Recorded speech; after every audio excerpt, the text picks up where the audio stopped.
Hello friends, শুভ সকাল। ডিব্রুগড় আসাম থেকে আমি চন্দন মল্লিক। আমি এসেছি ইন্ডিয়া ক্লাবে। দিব্যজ্যোতি জাগৃতি সংস্থানে দেবদুর্লভ শ্রী গুরু পূর্ণিমা দেখাচ্ছি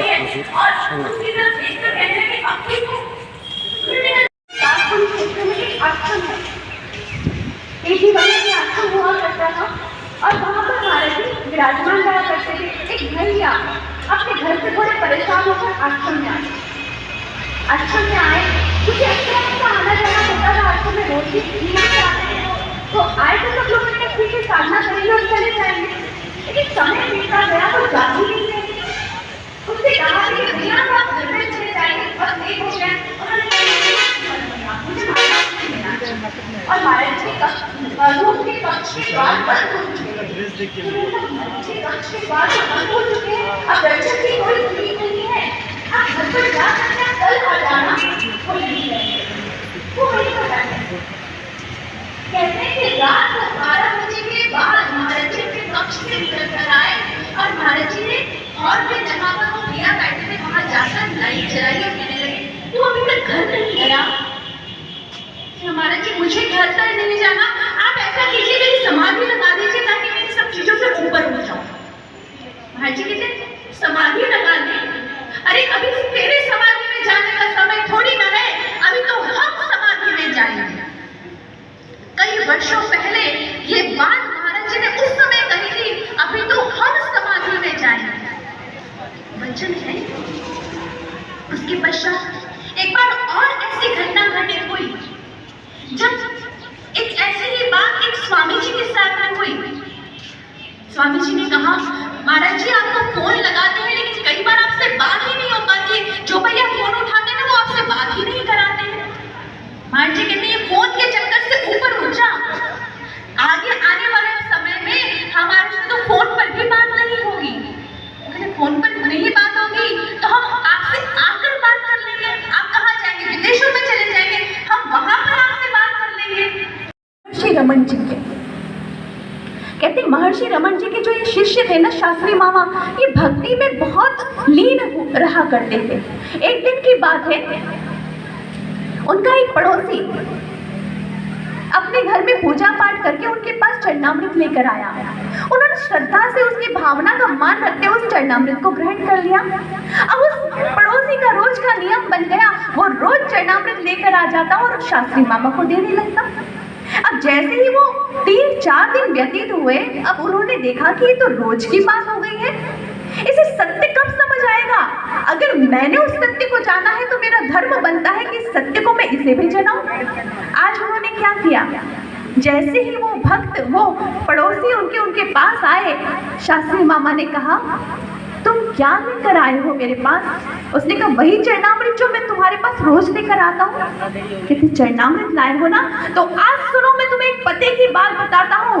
तुम तो ये दूध और दही में चीनी मिश्री घोलकर एक मीठा पानी मेरे सामने लेकर आते हो, लेकिन मेरे जो श्री गुरु के चरण है ना वो तो कलकंडू है, अर्थात मिश्री के गोले हैं। और जैसे ही मैं उनका ध्यान अपने हृदय में करता हूँ, मेरी संपूर्ण आत्मा उस चरणामृत से तृप्त हो जाती है। और जैसे ही मैं उनके ध्यान में अपने इस सहस्रार में अपने ध्यान को एकाग्रचित करता हूँ तो वो अमृत की धारा मेरे भीतर ही प्रवाहित हो जाती है। तो बताओ, जब मेरा प्रभु मेरे भीतर है, वो अमृत की धार मेरे भीतर है, तो मैं किस चरणामृत को ग्रहण करूं? सज्जनों, हमारी स्थिति ऐसी है कि हम औरों के बहकावे में अपनी श्रद्धा को भटका देते हैं, लेकिन जो एक भक्त हुआ करता है ना, वो औरों की श्रद्धा को भी सही दिशा प्रदान कर देता है। एक साधक का कार्य क्या है? अपनी श्रद्धा को तो बलवती करे ही करे, औरों को भी सही मार्ग दिखाए, ना कि स्वयं भटक जाए। एक बहुत ही सुंदर घटना आती है। कहते हैं कि स्वामी राम, समर्थ गुरु रामदास जी महाराज, जो कि महाराष्ट्र के बहुत पुण्यवान संत हुए हैं और उन्हीं के शिष्य हुए हैं शिवाजी महाराज। कहते हैं स्वामी राम समर्थ रामदास जी जो थे उनके दो शिष्य हुए हैं, एक का नाम था कल्याण और एक का नाम था उद्धव। अब ये जो कल्याण और उद्धव है, ये दोनों एक दूसरे के अपोजिट थे। अपोजिट क्यों थे, विपरीत क्यों थे? क्योंकि जो उद्धव था वो अपने गुरु को बाहर से बहुत प्रेम करता था, अब वो उन्हें बाहर से जानना चाहता था, उनके हर क्रियाकलाप पर नजर रखता, कैसे मेरे गुरुदेव चलते हैं, कैसे मेरे गुरुदेव बैठते हैं, मेरे गुरुदेव क्या ग्रहण करते हैं, मेरे गुरुदेव कैसे इधर जा रहे हैं, कैसे उधर जा रहे हैं, वो उनकी हर बाहरी क्रियाकलाप पर नजर रखता। लेकिन वहीं पर जो कल्याण था उसकी दृष्टि बाहर नहीं भीतर थी। मेरे गुरु का संदेश क्या है और उस संदेश को मुझे मेरे जीवन के अंदर किस प्रकार से अपनाना है, मैं उस संदेश के अनुसार अपने जीवन को कैसे ढाल पाऊं, इस पर सदैव कल्याण की दृष्टि रखना। दोनों ही अपनी अपनी साधना और अपनी अपनी भक्ति की दिशा में आगे बढ़े। कहते हैं कि एक दिन एक घटना घटी। समर्थ गुरु रामदास जी अपने कुछ शिष्यों के साथ बैठे हुए थे और वार्ता चल रही थी एक और जगह आश्रम बनाने की, और कहते हैं कि मेरा ये मन है कि वहां पर मर्यादा पुरुषोत्तम भगवान श्री राम की एक सुंदर सी पवित्र मूर्ति की स्थापना हो और मैं जन जन को उनकी मर्यादा से अभिभूत करवा सकूं। इस ब्रह्म ज्ञान के प्रचार के द्वारा हर जन जन के भीतर राम राज्य की स्थापना कर सकूं, ये उनका दृढ़ संकल्प था। और जैसे ही ये बात वो करने लगे, उनके मन के भीतर आया, काश मेरे प्रभु श्री राम की मूर्त, मुझे कोई पवित्र मूर्त मिल जाए। मन के भीतर ये भावना जैसे ही जागृत हुई, उनकी भाव समाधि लग गई। भाव समाधि समझते हैं आप? भाव समाधि क्या होती है? जहां पर बात करते करते आंखें तटस्थ हो जाती हैं, ध्यान संसार से निकलकर बाहर चला जाता है, ये देह जो है ये स्थिर की स्थिर रह जाती है, मानो इस शरीर के अंदर न जान है न प्राण है। और ऐसी स्थिति होती है, भाव समाधि में चले गए वो। और जैसे ही वो भाव समाधि में गए, सभी लोग देखकर हैरान कि अभी तक तो ये वार्ता कर रहे थे, अचानक इन्हें क्या हो गया, ये मौन कैसे हो गई, तटस्थ कैसे हो गए। और जैसे ही उन्होंने देखा, भीतर रामदास जी क्या महसूस कर रहे हैं? वो महसूस कर रहे हैं कि कृष्णा नदी के भीतर से एक सुंदर सी भगवान श्री राम की मूर्त आई है और वो उस मूर्त को संभाल रहे, उसको थाम रहे। जैसे उन्होंने भगवान श्री राम की मूर्त को देखा, मन आह्लादित हो गया और उसी समय भाव समाधि की तंद्रा टूटी और उन्होंने अपना कमंडल लिया और उसी पल बढ़ चले और कहने लगे, मैं जा रहा हूँ अपने संकल्प की पूर्ति के लिए। सभी लोग हैरान थे कि अचानक गुरुदेव को क्या हो गया, अचानक गुरुदेव कहाँ चल पड़े। कृष्णा नदी के तट पर जैसे ही वहां के लोगों ने देखा, स्वयं गुरु रामदास जी चलकर यहाँ पर आ रहे। जितने मछुआरे वहां पर थे, जितने भी लोग आसपास में रहते थे, सभी गुरुदेव को प्रणाम करने के लिए वहां पहुंच गए, गुरुदेव के दर्शन करने के लिए वहां पहुंच गए। और गुरुदेव के जितने प्रमुख शिष्य भी वहां रहा करते थे, वो भी सभी गुरुदेव के दर्शन करने के लिए आ गए। सभी गुरुदेव से मिलना चाहते हैं, लेकिन गुरुदेव तो अपनी तूफानी वेग से चलते चले जा रहे हैं। कृष्णा नदी का जो स्तर है वो ऊंचा उठता चला जा रहा है, उसकी वेग बढ़ता चला जा रहा है और उसमें ऐसा लग रहा है कि लहरें इतनी ऊंचाई को छूती चली जा रही है, मानो अभी संपूर्ण महाराष्ट्र को ही वो डुबो देंगे। ऐसी स्थिति छाती चली जा रही है, लेकिन गुरुदेव के कदम नहीं थम रहे। बहुत सारे लोग पीछे से आवाज लगाकर कह रहे, गुरुदेव रुक जाइए, गुरुदेव रुक जाइए, वहां आगे ना जाइए, अगर आप आगे गए तो कृष्णा नदी आपको लील देगी, प्रभु रुक जाइए। लेकिन आज गुरुदेव समर्थ क्या कह रहे हैं? वो कह रहे हैं कि मैंने तो अपने देह को कब का तुलसी तल चढ़ा दिया है, मैं जानता हूँ देह है ही नश्वर है, मैं तो कब का इसे प्रभु के श्री चरणों में अर्पित कर चुका हूँ। और दूसरी बात, मेरे जो राम है वो बनाना और मिटाना बहुत खूबी से जानते हैं, वो बने हुए को मिटा सकते हैं और मिटे हुए को चुटकियों में बना सकते हैं, उनके लिए कुछ भी मुश्किल नहीं है। और ये कहते हुए उन्होंने कृष्णा नदी के भीतर एक ऐसी छलांग लगाई, 2-3 हिलोरे में ऊपर आए, नीचे आए, तपस्या को कहाँ लीन हो गए दिखाई नहीं। मछुआरों ने गोता लगाया, गोताखोरों ने उस नदी में गोता लगाया, लेकिन कुछ नहीं मिला। सभी हैरान, रो रहे, विलाप कर रहे, गुरुदेव आप कहाँ चले गए?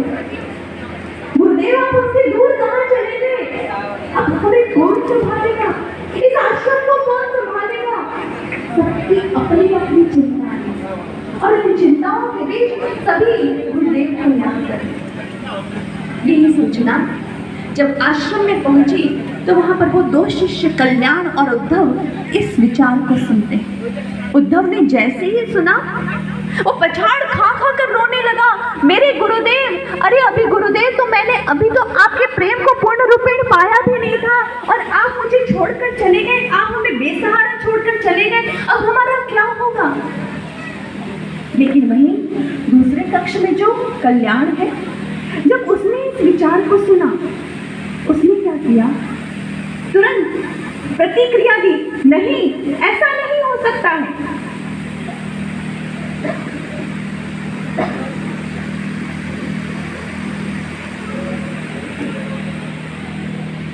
ऐसा क्यों हो सकता है? कैसे हो सकता है? मेरे गुरुदेव का लक्ष्य राम राज्य की स्थापना करने का, हर व्यक्ति के भीतर उस मर्यादा पुरुषोत्तम की स्थापना करने का अभी पूर्ण ही कहाँ हुआ है। और जब तक उस लक्ष्य की पूर्णता नहीं होती, मेरे गुरुदेव नहीं जा सकते। हे गुरुदेव कृपा करें, आपकी इस लीला के पीछे क्या रहस्य गुरुदेव मैं नहीं समझ पा रहा, क्योंकि आपको बुद्धि से नहीं समझा जा सकता। गुरुदेव मेरी मदद करें, गुरुदेव मुझ पर कृपा करें। और ये कहते हुए वो ध्यान में लीन हो गया। जैसे ही आज कल्याण ध्यान में लीन हुआ, उसने अपने अंतर में ऐसे ऐसे अनुभवों को देखा कि जो गुरुदेव का राज था आज उसके भीतर प्रत्यक्ष हो गया। वो उठा, बड़ा प्रफुल्लित है, बड़ा खुश है, और कहने लगा, गुरुदेव आपका बहुत बहुत धन्यवाद कि आपने मुझ पर ऐसी कृपा करी कि अपना राज आपने मेरे साथ साझा किया। और जानते ही तब क्या हुआ? तब उद्धव के पास कल्याण जाते हैं, और कल्याण को जाकर उद्धव कहते हैं, उद्धव क्या हुआ? ये बासी लड्डू की तरह अपने मुंह को क्यों सुझा रखा है तुमने? जैसे उद्धव ने सुना, उसके कंधे पर गिरकर वो जोर जोर से रोने लगा, अरे तुम्हें नहीं पता हमारे गुरुदेव देह का त्याग करके जा चुके हैं, कृष्णा नदी उन्हें ले चुकी है, उनका देह तक नहीं मिला, और तुम प्रसन्न हो? कहते वो झूठ है, वो सत्य नहीं है। उसने कहा ये सत्य क्यों नहीं है? यही तो सत्य है। कितने गोताखोरों ने नदी में जाकर तलाश किया, लेकिन गुरुदेव तो कहीं नहीं मिले, इसमें और सत्यता क्या हो सकती है? उन्होंने कहा, क्या तूने गुरुदेव के वचन नहीं सुने? कौन से वचन? वही वचन कि भोजन को देखकर कोई उसका स्वाद नहीं बता सकता, स्वाद तो वही बता सकता है जो उस भोजन को ग्रहण करे। अरे तू इतने समय गुरुदेव के साथ रहा है कि उनके सानिध्य को, पावन सानिध्य को तू प्राप्त कर पाया है, तो क्या तू गुरुदेव के रहस्य को नहीं जानता?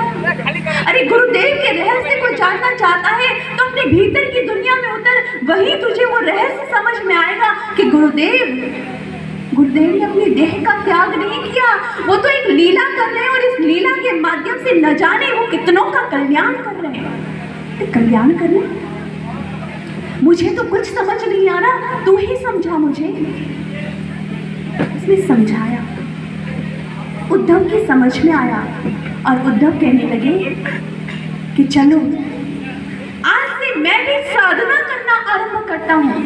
कल्याण उन्हें कहने लगे, फिर क्या गुरुदेव को लेने के लिए नहीं जाना है? चलो हम कृष्णा नदी के तट पर चलते हैं, अपने गुरु का आगमन है, गुरु का स्वागत करने के लिए हम कृष्णा नदी के तट पर चलते हैं। और दोनों के दोनों कृष्णा नदी के तट पर पहुंच गए।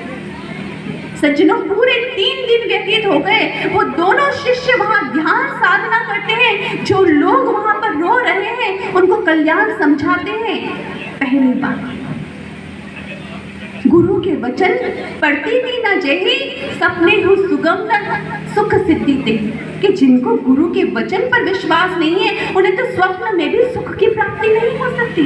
अरे हमारे गुरु का वचन है, वो नया आश्रम बनाना चाहते हैं, वो राम राज्य की स्थापना करना चाहते हैं, वो वहाँ भगवान श्री राम की मूर्ति की स्थापना करना चाहते हैं। क्या उन्होंने इस लक्ष्य की पूर्ति करी?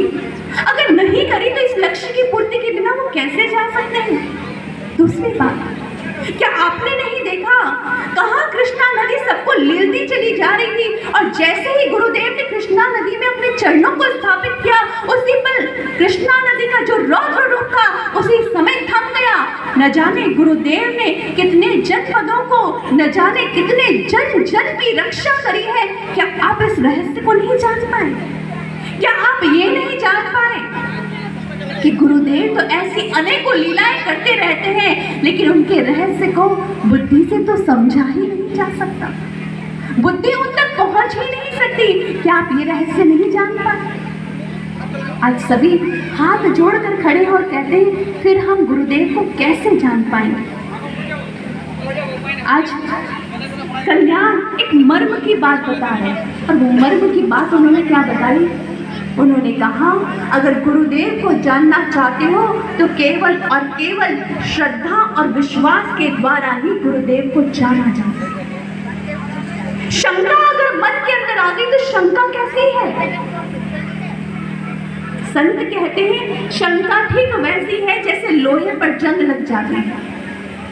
लोहा अपने आप में दृढ़ है, लोहा मजबूत है, लेकिन अगर उसके ऊपर रस्ट लग जाए, अगर उसके ऊपर जंग लग जाए तो उसे खोखला कर देती है, उसे खत्म कर देती है। ठीक उसी प्रकार से एक शिष्य के अंदर श्रद्धा है, विश्वास है, दृढ़ता है, लेकिन अगर मन में शंका उत्पन्न हो गई तो उसकी दृढ़ता को, उसकी श्रद्धा को वहीं के वहीं तहस नहस कर देती है, खत्म कर दिया करती है। আমার নাম অপর্ণা ধর, আমি শিলাপাথায় থাকি। আর এই আশুতোষ মহারাজের জ্ঞান নিয়েছি আজকে 12-13 বছর হয়ে যাবে। উনি মানে ব্রহ্মজ্ঞানী, যেমন ব্রহ্ম দিব্য জ্যোতি জাগৃতি সংস্থা থেকে, আর উনি মানে কি ভগবান দর্শন দেখাতে পারে।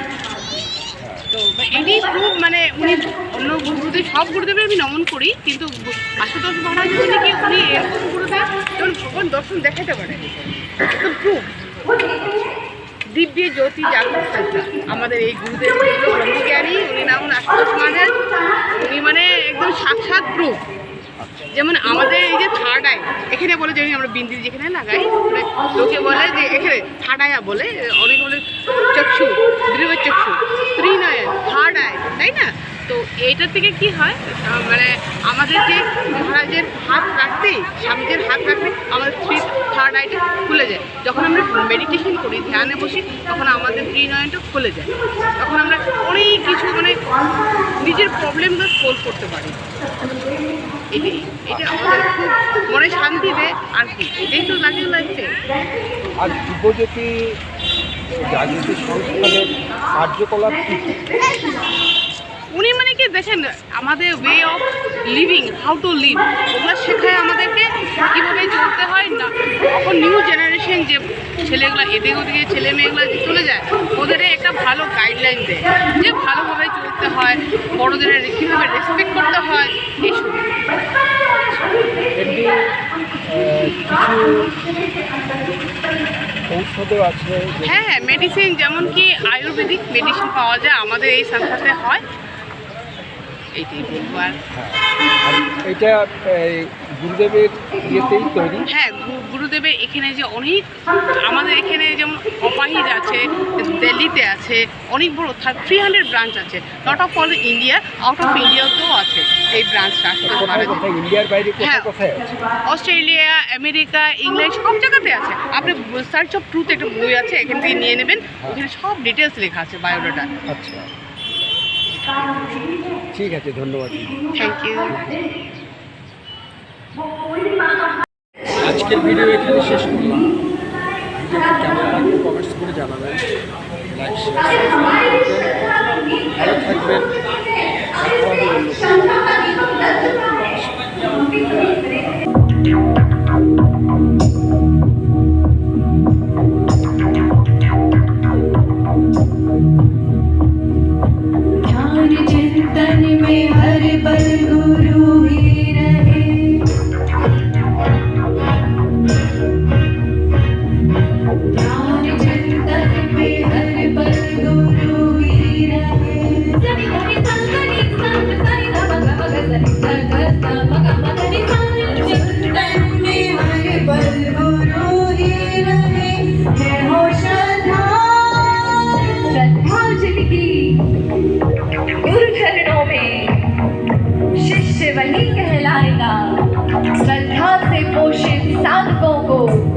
नवयुग अपनाएगा। श्रद्धा के दीप से ही सदा सुखमय होगा रास्ता।